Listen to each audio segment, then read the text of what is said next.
რუსეთი ცდილობს სწორედ ახალგაზრდობაზე მოახდინოს განსაკუთრებით გავლენა.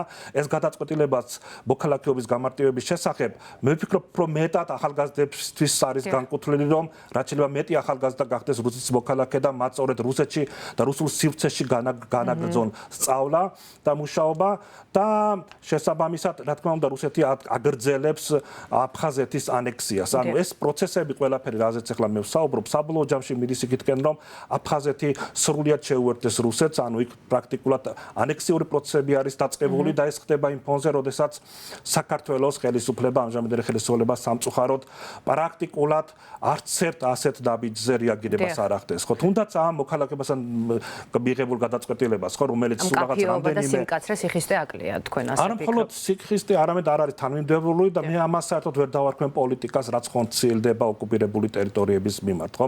ეს არის პრაქტიკულად ის, რომ რეალურად არანაირი სტრატეგია არ გააჩნია სახელმწიფოს იქ მაცხოვრებელი მოსახლეობის დახმარების კუთხით, არანაირი პოლიტიკა არ გააჩნია იმისთვის, რომ შეაკავოს ის პროცესები, რომლებიც მიმდინარეობს და ვხედავთ, რომ ბოლო წლებში განსაკუთრებით არის რუსეთი გააქტიურებული. რუსეთმა დაიწყო უკვე პრაქტიკულად ამუშავება, ამოქმედება ყველა მიმართულებით, რომ მან როგორც პოლიტიკური სივრცის, ასევე ეკონომიკური თუ ახალგაზრდობის სხვადასხვა ჯგუფების მიმართ განახორციელოს პოლიტიკა, რომელიც საბოლოო ჯამში ამ ორივე რეგიონის სრულ რუსიფიკაციას გამოიწვევს. მით უმეტეს გალზე ვსაუბრობთ, ხო, სადაც სულ რაღაც 9 წლის წინ განათლება ქვედა ზონის სოფლებში იყო ქართულ ენაზე. დღეს იქ უკვე რუსულ ენაზე აქვს სწავლება და თუ კი მაგალითად წლების წინ რუსულ ენაზე არავინ არ საუბრობდა, ხო, გალში, დღეს მივიღეთ სიტუაცია, სადაც ახალი თაობა მხოლოდ რუსულად საუბრობს და მეგრულად. ანუ ქართული ენის ცოდნაც კი სამწუხაროდ ძალიან ბევრს უკვე უჭირს და არ აქვს სათრაუნ დონეზე.